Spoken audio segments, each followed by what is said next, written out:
They say that retail is a numbers game, but what numbers actually matter? Welcome back to the 2 Cents Podcast. My name is Brianna Deculus, and today we're diving into the topic data that separates CPG winners from losers because numbers don't lie. With our guest, James Ely, a long term CPG executive and veteran that has worked for some of the most respected companies in the industry like P&G and Johnson & Johnson. James, welcome. Thanks for having me. Happy to be here. I am so pumped for this show. We should have recorded our prep call as the podcast because we almost went to church. So, James, do me a favor, please. Why don't you introduce yourself to the audience and share some of the incredible parts of your background and experience with folks? Thanks, Ruben. Happy to. So, as you all stated, I'm James Ely. I have been in the CPG industry for 37 years now. Started in 1988 with Procter and Gamble. I went on after P&G to work at Johnson & Johnson for 21 years and have had a lot of experience working across a lot of brands between grocery and health and beauty care. A lot of experience with major customers. Uh, was started in regional food, was on the ground at Target for a few years, ran our business at CVS, and then in my final years at J&J, my last 8 years or so, not counting the last year, I ran the Walmart business for J&J, and it was a great time. So a lot of experience with a lot of brands, a lot of big customers, and I tell you, I love retail, I love CPG, and happy to be here and hopefully can share some insight. You and I go way back, tons of stories. We won't get into all of them here, but do me a favor and share like one thing that you're most proud of over all the years of your career and being a part of the CPG community. Ruben, this feels like a setup. This feels like a setup. So anybody who's watching this, who knows me from the last 3 years, they're gonna know what I'm gonna say. I will tell you the thing I'm proudest of is what we did collectively as a team running the Walmart business for the 8 years I was there. Um, it wasn't just about business results; it was also about impact on people. Um, I'll start by saying the thing that's going to grow on my gravestone that everybody teases me about, but I'm happy to say that in those 8 years, from the quarter I got there, we delivered 27 consecutive quarters of POS growth. Now, to be fair, we didn't restate the data. Brands were sold, brands were bought, but when you looked at any individual quarter and measured it against the prior quarter, for 27 consecutive quarters, we grew that business, and that was up through COVID. But I'm also proud of the team, the culture we built. We were a net importer and exporter of talent. People wanted to be on that team. We really focused on culture. We really focused on trying to understand the customer. And I think the biggest thing was, as a leadership team, we always focused on making sure the team had what it needed to win. It was about enabling the team's success. Not a lot of bureaucracy, not a lot of hierarchy, not a lot of BS. It was really about how do we enable this team to do its best for the company and for this customer. And we got results. And so it was fun. I will tell you, my last day there, the day I walked out of the building, I'm probably ashamed to admit it, but nobody was there. It was during COVID. Went to clean out my office. And I'll tell you, I sat in the car and cried for 5 minutes because it was such an experience, and I hated to let it go, but it was time. But that's what I'm proudest of, man. What we did in Listen, Arkansas. Listen, I shared a part of that time when me and my family moved down, and it was some of the best years of my life. I fell in love with Northwest Arkansas. People know I'm a big Walmart fan. I think the only thing I've done in 27 consecutive quarters is probably gain weight.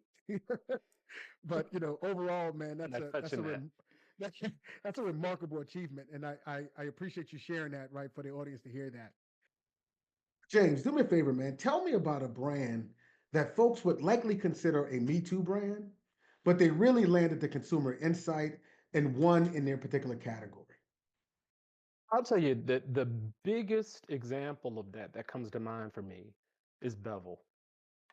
Um, Oh, okay, that's a good you one. know, Gillette has ruled shaving for decades, right?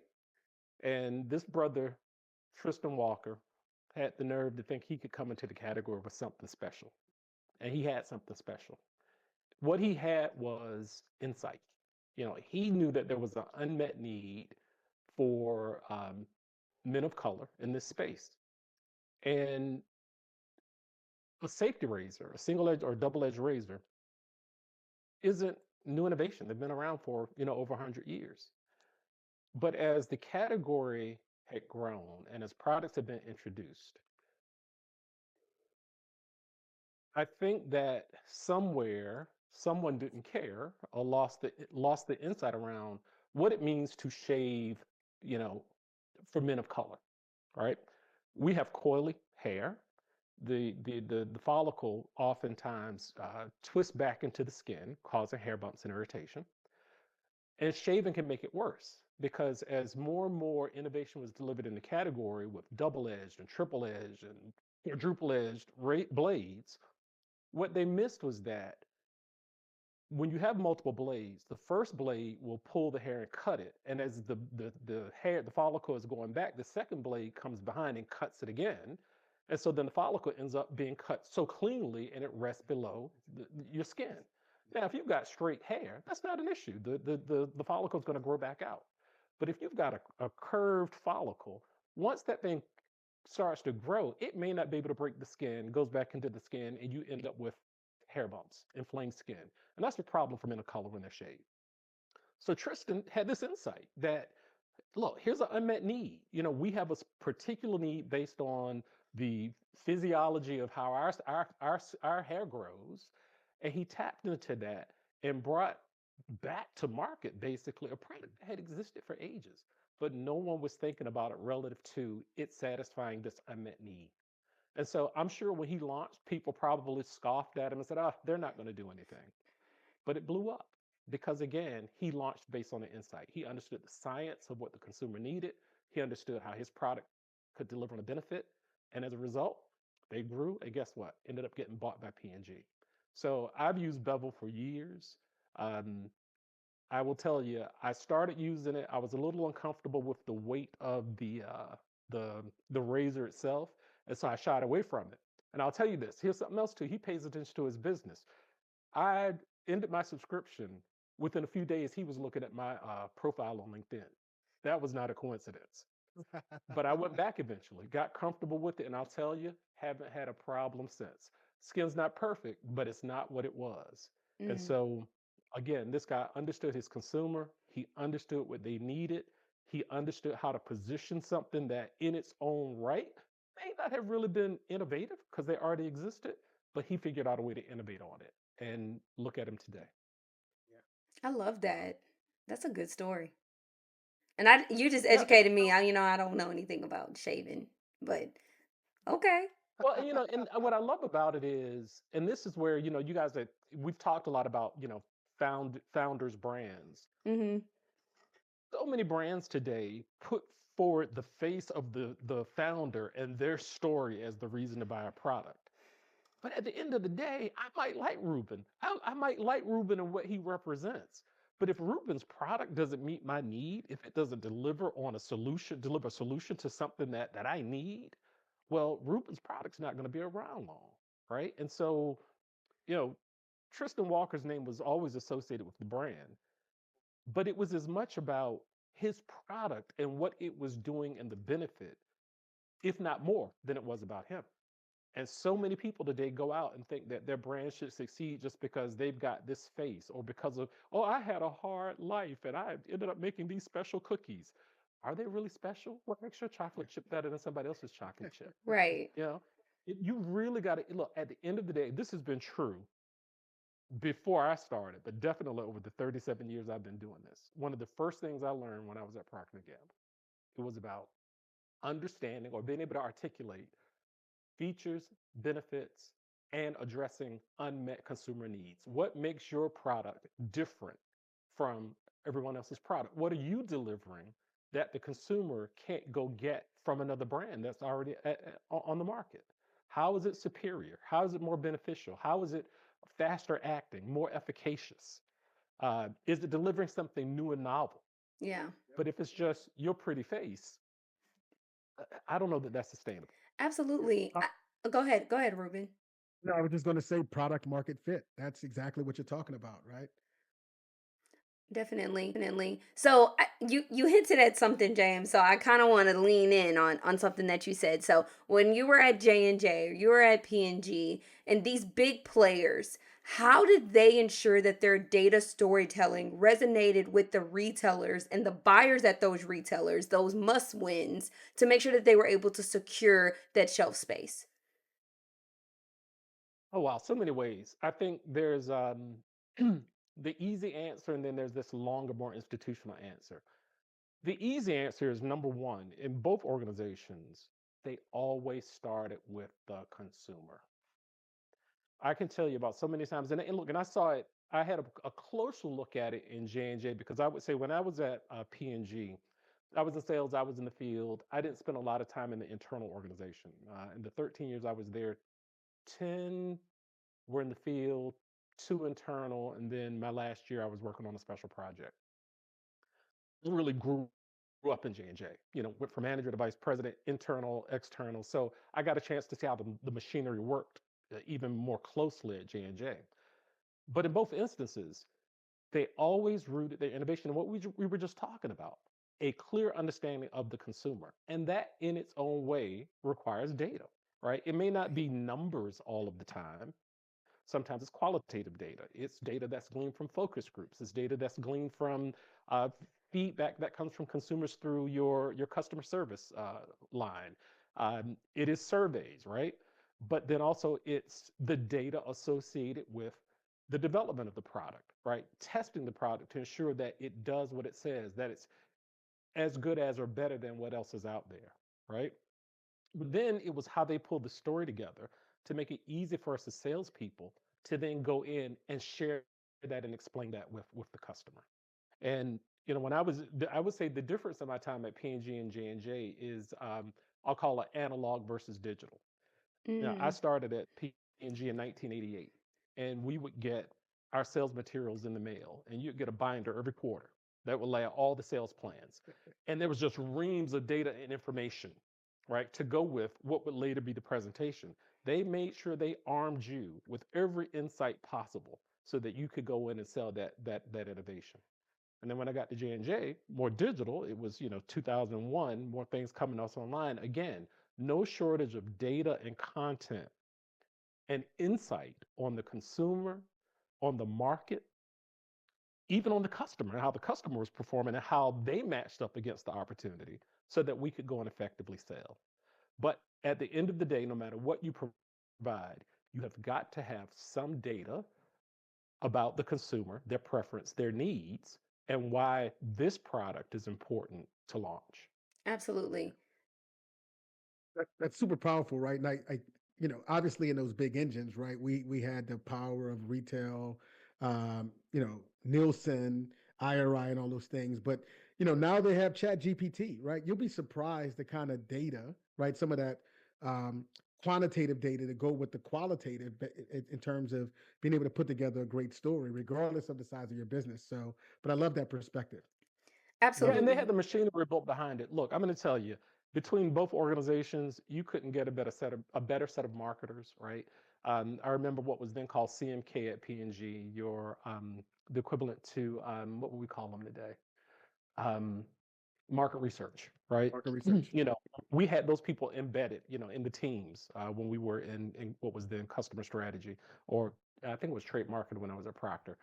But to be fair, they're large organizations, so they have the resource to be able to put bodies in place to go after data all day, every day, and come back and craft a story, to take, reams of data and cull it down into a really tight, concise story that then is able to be delivered to the retailer for easy translation. Because I think about smaller organizations, they may not have a CMK or MRD. So you have to think about being nimble in terms of as you're thinking about launching innovation, just the simple things again. How is this product delivering on some need for the consumer, an unmet need or a superior need? What market data do you have in your hands that can help you tell that story? Absolutely. And then have who know how to then sell with data. Again, 37 years, when I first started, we didn't have data. I think the only data we had when I started, I remember I started in Richmond, Virginia, in the beverage division in at Procter and Gamble, and the only data I ever saw was SAMI data. And SAMI, I don't remember what SAMI stood for, but it was just warehouse pools. We didn't have Nielsen and IRI. That didn't come along until 1994, Three or 95 four. I when I think was it was over there. somewhere in that Now, they might ballpark. have had Yeah. it. They might have had it internally, but in the field, like we didn't get computers until 1994. Yeah. I tell stories like this. I remember somebody saying to me once, "You're lying," when I was telling them just how different the world was when I started. No computers, no, no data. Um, but now that we have this data, you don't need a ton of it. It doesn't take a lot to tell a good story. What do But my you question would be, What do you think the people, blind okay, spot is? What do you think the blind spot is for the founders and the small brands that don't know what retail is looking for? What's that one key metric that they should be prioritizing? Because to your point, they don't have consumer researchers and insight data. They don't have any accessibility to a Nielsen or IRI. What's that one data point that they should be looking for that they need before they're ready to go pitch themselves to retail? I think in the absence of historical sales data, if I were a buyer, the thing I would be listening for is just what I talked about earlier. Like, Mm-hmm. why your product, right? So, what do you have that you can bring in that demonstrates there is a need for your product? Yeah. Is there a study? Have you polled X thousands of consumers? I would tell you one of the ways that is becoming more and more prevalent for people to establish that data set is many people will launch their brand on e-commerce first. If you launch on an Amazon, you get a wealth of data there about Yep. uh, consumer response and whether sales data, not just sales data, but also ratings and reviews and feedback from consumers. So I think there are ways to get data if you are data poor. The Mm-hmm. question is, do you have the patience to go that route? Yeah. And so if you have launched first on Amazon, you probably are better suited to then be able to tell a story with data because you have garnered some data through that form of execution. If you're just coming straight to market, well, you got to really figure out how to tell that story and come with something compelling to make a retailer to say, yeah, I'm willing to give you a chance. Absolutely. And subscribe and save data is usually what I leverage and I push those founder and emerging brands to use when going to retail. It's first showing, hey, I've been able to build X amount of subscribers within, 90 days of being live or 180 days of being live. But thank you so much for answering those questions. A lot of times I think that new to brand, new to market brands don't understand what to expect when going to a retailer and how buyers are. What are they anticipating? So thank you so much for that insight. Brianna, it makes me think about Shark Tank. You watch Shark Tank on any night of the week, and you see it play out on Shark Tank. You have some people who come through and they're able to say to you, "Here's my idea. Here's how it's meeting a consumer need. Oh, I've got a direct to consumer approach." And I've generated this much in sales. Or I was able to get an X number store test in this retailer, and here's what I did in sales. And Absolutely. then you have others who say, no, you should buy my brand because I believe in it. Mhm. Believe in me. Believe in my idea. And that's not enough. That's not enough. It's You you got telling to me not. you have telling me something compelling. you telling me empathy doesn't sell? For some people, it might, depending on who you know. Right. But I would say 99.7% of us, empathy is not enough to launch and sell a brand. 100%. So, James, this is one of my favorite segments called My Two Cents, right? Where we talk a little bit about fact and a lot about our opinion. But I know with you, you're going to bring the data, you're going to bring the facts. And so I'm going to take you back a little bit. When I worked on your team in Arkansas on the Walmart team, we had the Fantastic Four metrics. We use that all the time to help us really understand where the business was going and what we should be doing and prioritizing. What to you is one or two of the most overrated metrics that people really obsess over and they probably shouldn't? You're not going to like my answer. Oh boy. Is it something that impacted my quarter? No, no, it's nothing that impacted your quota. Well, you know what? That might be the one quota attainment because I used to hate quota because quota is manufactured, quota is given to you, and I get it. Someone gives you a target. Don't get me started on quota, but like I think they're all important, and here's why. I think it's important that anyone, regardless of the function you sit in, has an ability to be of two minds. You need to understand what's important to your function, but you need to understand what's important to the organization, right? And so, as a salesperson, I'm sitting here, and say supply chain comes through and decides to discontinue a tenth of the portfolio because those 10% of SKUs erode their supply chain performance. Well, I'm hot. Like, what? You're reducing SKUs? I need those SKUs. There's revenue attached to those SKUs. And so, as a salesperson, I might say, your efficiency metric doesn't matter. That's short-sighted, right? You gotta look at the whole. You have to think about the fact that if you've got non-productive SKUs, they have an impact on your run times on your lines, overall operational efficiency. You got cash tied up in inventory, cash that can't be redeployed to put against marketing or put against customers or put into quality, whatever the case may be. One of the things about an organization is that the nature of having a multifunctional organization creates conflict, right? I care about sales, you care about profitability, you care about efficiency, you care about quality. I don't care about this, I don't care about, no, you got to care about all of it.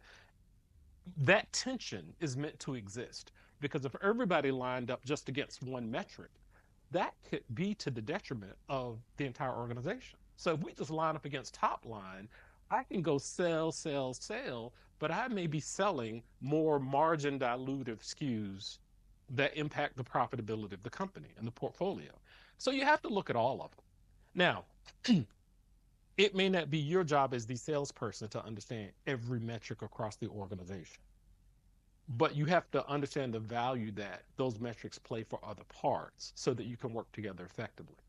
And if you're a general manager of the business, you have to care about all of them, because they all come together to work across your P&L to help you deliver the results that you need. So I don't know that there is a metric that's overrated. It's just a matter of what may be more important to one function or one role versus another. James, man, listen, I get it, but you're actually scaring my guests. Are you saying that he should be a PhD? Right? They should understand a lot about their business. They should understand, enough about the metrics so that they can make the best decisions possible. But I got to tell you, man, it's kind of hard, right, for them to really process it that way. But having said that, right, if there's not one metric to you that stands out that's most overrated, why don't you give me a metric that you would consider as important, that's underrated, that actually drives sales? Okay. I could give you two that are underrated. I'll start with my first one. The first one is a hard one for an organization to see, but you need to be keenly aware of it, and that's retailer margin. One of the things that I think suppliers forget is that our customers are corporations just like we are, and they have metrics to deliver just like we do. And they have to explain to the street their performance just like we do. Yeah. And so you step back, and I've been in so many conversations in the past where we look at our portfolio efficiency, right? And let's say that you're launching a new product, and you know that your new product has to hit an internal hurdle of, I'll make it up, $2 million a year and a 60 margin. So you come with the item, and it's going to do 1.5 million at a 50 margin. You know not to even go into the room. Your general manager, your category lead, whatever you call that role internally, they're never going to let you present that item because of what it's going to do to the portfolio. So now let's stop for a minute. Mm-hmm. You're a big CPG player. You generate a lot of dollars for a retailer. You move a lot of units. And the retailer has a margin of, let's just pick a number, 30 points, 30%. But you're big and important. So you're going to come in and bring in your 20 margin item and expect the retailer to support you because you're number one, because you're big. Yeah, you're also big and dilutive. Mm-hmm. You are working against the very metrics that that buyer has to hit to support his or her organization. And so many times, I think companies get caught up in, well, I have to be priced here versus my competition. And, you know, you know what? That's great. Then you need to get your internal economics right so that you can launch and be competitive, but also deliver on what will make it easy for that buyer to say yes. And if Mm-hmm. you're coming in with a margin dilutive product, you are working against the very person that you need to support you. So retailer margin, see it all the time. Yeah, 100%, man. Like you're spot on. I talk about that all the time, and I think that's the one single metric that's created the environment by which all of the indie brands are now flooding the categories and taking all of the share from a lot of the big brands. Right? I think you're spot on with that answer. I wish I had a jar and I'll drop 2 cents in it because I think you nailed that and hit it out the park. Thank you, sir. Absolutely. I had a second Absolutely. one too. Look, let me give you my second one. My second one, and this is for all the salespeople out there. Inventory. That's another one. Oftentimes we just want to sell, sell, sell, load the customer up with product. Look, retailers are not here to be your warehouse. Come on. They want an efficient flow of product, right? And I can say this, having worked 8 years with Walmart, like you're not loading Walmart up with no inventory. You're just not. They're looking at those You're not metrics loading every up step along the Amazon way. with you're not loading up Amazon with a whole lot of inventory either. To be clear, they like it real tight, real tight, and And it's so, and so you need to understand the whole cycle. You need to understand how your demand is doing, how that demand will drive replenishment, right? How that replenishment impacts their inventory position, and how their inventory position then impacts your ability to move additional cases. mm-hmm. And oftentimes people are sitting at the end of a quarter and trying to figure out, how to get the retailer to buy more and load them up. And it's like, well, have you looked at their inventory position? And if they want to be at X days of supply and you're at X plus, 10 or X weeks of supply and you're at X plus 20, there's no motivation for them to buy you. They're just tying up cash. Right. You're creating inefficiency for them. And this is one thing I would say in smaller organizations who don't have a lot of data, who are constantly pushing, pushing, pushing to move product. They may not take enough time to understand the relationship between that sales drive and the impact on the retailer and their position they end up in relative to inventory, and then how that is prohibitive to what you want to do. Look, I think the best thing is for you to run a stable, demand driven business. If you want the cases to flow, focus on demand. Because if the consumer buys it, the retailer should replenish it. Now, don't get me wrong. There are times that they will come back and they'll tweak things. We know that there are times that they might tweak replenishment settings. Instead of triggering a resale at two pieces, maybe they change that setting to one piece, right? Because they've got things they've got to manage also. But ultimately, if you are running a good business focused on driving demand, the inventory should flow. Absolutely. And the other thing I'll say is it's the brands that forget that hey, you might have contributed to why your product is so lean on inventory to begin with that retailer as well. You start changing products and you don't give that retailer enough lead time to go through a UPC change, packaging change, whatever the case may be. You can't be kicking and screaming because you're still trying to hit your quarter number, but also you decided to change something on week 10, right? So that Yep. definitely plays a part into that as well. You can't expect them to just have a magic wand and say, "I'm gonna open up the floodgates. Come drop off all your cases here." Like it don't work that way. So I think that's a perfect 2 cents to add to that as well. So thank you for that. Well, I'll give you an example of that. Major brand restaging itself, redoes total brand architecture, went from old look to new look. Mm-hmm. Category leader, so tons of inventory because if you had a 16-foot shelf at this point, I kid you not, we're easily 8 feet of the section. Number one, Whew. so you're turning over the whole brand, Mm-hmm. and the goal was to limit the amount of markdowns applied to the old product and limit the amount of returns that came back on the old product. But nothing had been done to limit the amount of inventory that had gone out the door. And so we're thinking, well, how is this going to work? Right. You don't want to inventory down, you don't want to take it back. You kept shoving stuff out into the marketplace. There's a conflict here. And ultimately, I think they gave on the returns. They had to give on the returns because they needed to quickly get that inventory off the shelf to get the new product out. But again, it was they didn't understand the total ecosystem around inventory management, and it undermined the launch. Now they got to market. There were some other things that were problems with the launch that kind of held it back. But that was a big operational mess because not enough attention was paid to the inventory management of that launch. Mm, yeah. Yeah, You're dropping I, I, gems. yeah, yeah. Those were some spitfire answers, man. Powerful, powerful insight. And so, look, we're going to pivot to another segment here. I'm really excited about this. We sent some product out; it never made it, and sometimes things happen. But the blessing in that was that James was gracious enough to go out to retail and pick up the product. And while he was there, it gave him a chance to look at the full category and insight. And I think that's going to really add some really good flavor to this next segment that we call the shelf test.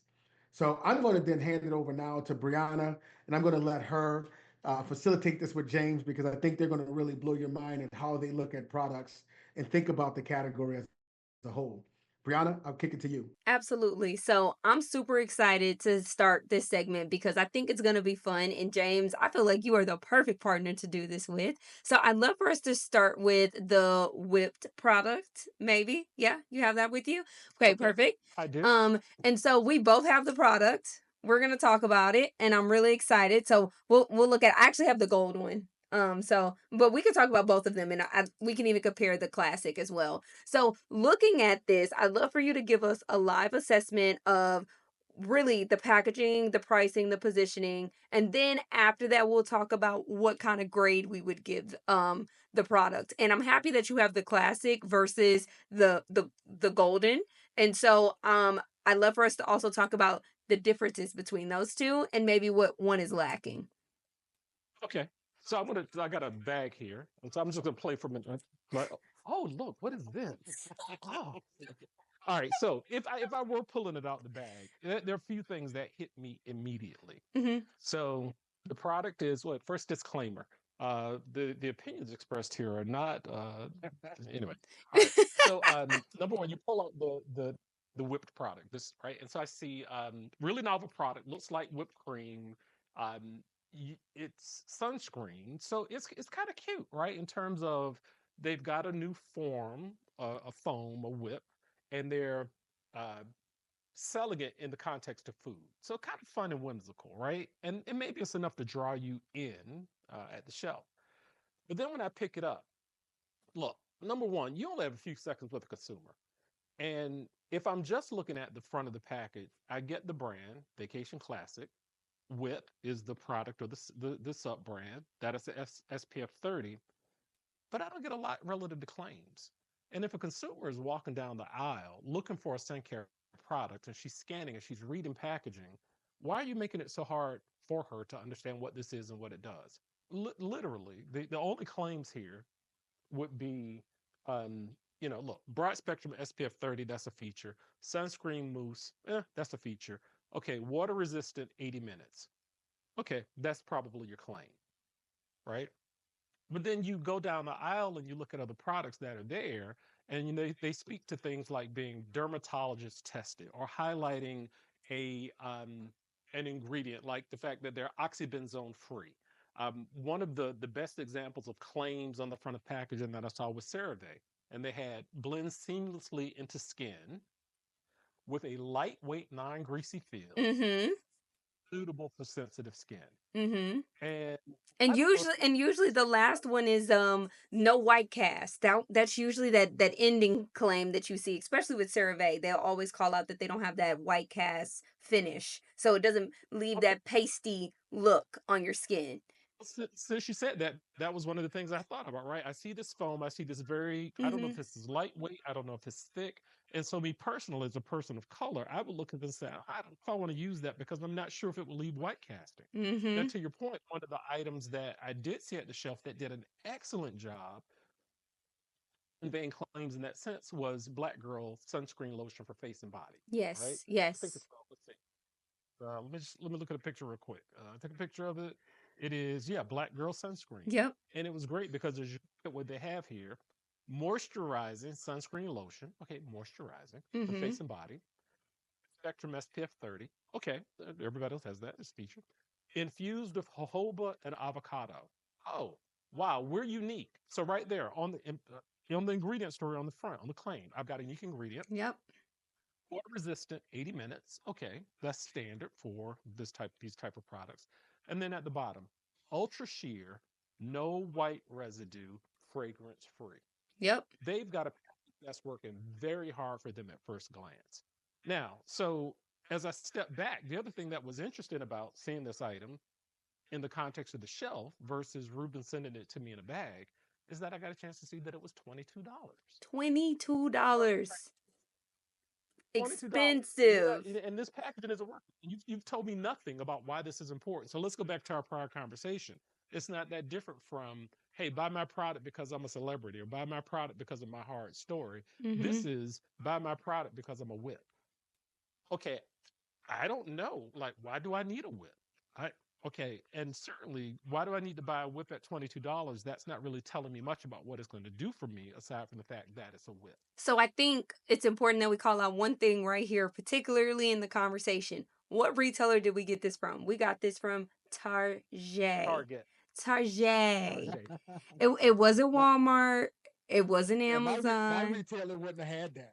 My retailer would not never bring that to the shelf with all those. But I bring that up to say the positioning at Target, what they do particularly well is like this aesthetic pull, right? So these are items that give the aesthetic pull of, well, this is cutesy. I'm gonna put this in my beach bum photo dump on my Instagram, right? So lack of claims, lack of education, lack of benefit, if we're being honest, because 30 SPF is not that high compared to what you see when you're standing at shelf. Now, it doesn't mean that we actually need more than 30, but also that's all you have is 30. That's really like the only true benefit on the front of this package is that it says 30 Front. as yeah, on the front. And Now so on the back, they let's do flip it to the list. back. Yep. Okay, for true connoisseurs of leisure, oxybenzone free. Mm-hmm. I can't pronounce that free.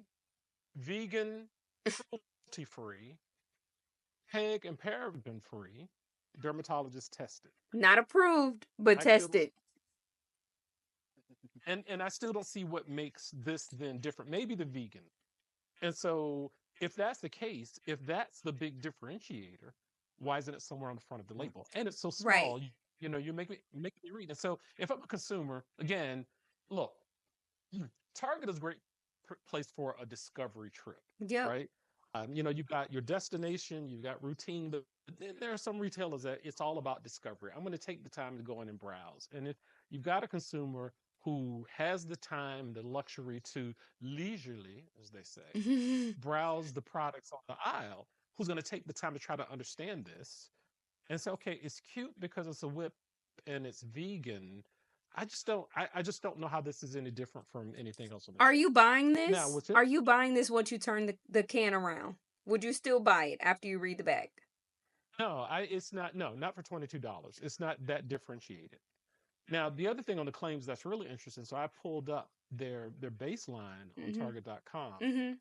They've done a great job on their baseline with this, right? Yep. Leisure enhancing sunscreen from the legendary vacation of Miami. I don't know if that's meaningful yet. With coconut, banana, and aloe vera. Okay, maybe that's the draw. Natural Where's that ingredients. at? Where is that This is at? on their that's Look their on the vacation website. class. That's their classic. No, that's what I'm saying. Where is that at on the can? Where the talk Well, of it's not on the can. right? Nowhere. That's just what I'm saying. So on their base product, they've done a great job of some sort of architecture to lay out something appealing from a claims perspective. And it makes me say, well, did the same team work on this? And did you even look at your own packaging when you designed this new packaging? Um, and look, they spent a lot of time or real estate. I mean, this is easily 75% of the real estate. 75% of the package is spent on Yep. the form and the brand and the sub brand. Yep. And I would argue, is there a better way to have architected this label so that you had more claims and a reason for being? What makes your product unique versus others versus it just being a whip? But even again, showing the whip raises its own questions because as I look at this, well, how is this going to go on? Is it too thick? Is it too thin? Is it going to leave white casting? Um, so, and then you asked about the second item, the glow. I mean, the only thing that's different between the two is the color and the fact that they've got glow here. But Right. even with glow mean I mean, what does it mean? Literally, what It does it mean? okay. The classic whip you love now with shimmer. Okay, so look, consumers are smart. I'm sure there's somebody who's going to look at this, understand what a whip does. They're going to get it. But at the same time, in a sea of hundreds of other items, your packaging has to work to say, choose me versus choosing this Literally, item. choose me, So, love me, buy me, even though I cost more, right? Like from like Grey's Anatomy, right? But one of the things I think about too here, right? And you hit on this, and I want your perspective. So Vacation is the actual brand, Vacation sunscreen. Now it looks like they're playing on, or they would hope to have hung their hat on the legacy of Vacation skincare, their baseline. Now, me as a female, I go to the beach every summer. I lay out all the time. It's my thing. I've never heard of Vacation sunscreen ever. So it's not actually this, even having Vacation at the top is not hanging their hat on anything, like as if Neutrogena would have had their name at the top of this, right? Well, now the brand recognition of their baseline is at least helping me want to pick up this product and be willing to pay $22 for it, right? And so I think that that's the other miss here, is that your baseline does not have enough brand equity to create a subline where you now have, again, to your point, 75% of the packaging of Classic Whip.